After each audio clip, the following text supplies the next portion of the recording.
di dalam Al-Qur'anul Karim surat Al-Imran ayat 190. A'udzubillahi minasyaitonir rajim.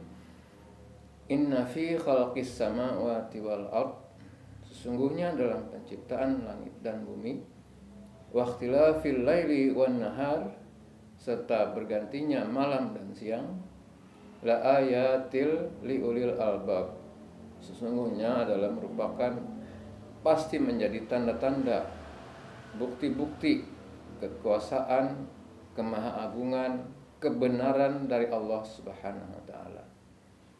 Jadi orang yang mendaigunakan hatinya, mendaigunakan matanya, mendaigunakan telinganya itu terhadap dua ayat ini, yakni ayat-ayat qauliyah dan ayat-ayat kauniyah. Tidak bisa hanya salah satu. Karena di ayat qauliyah disebutkan harus melihat ayat-ayat kauniyah, yakni surat Al-Imran ayat 190 tadi. Dan dia akan menjadi seorang ulil albab. Nah, siapakah ulil albab itu akan kita bahas dalam episode berikutnya. Sekian dulu, wassalamualaikum warahmatullahi wabarakatuh.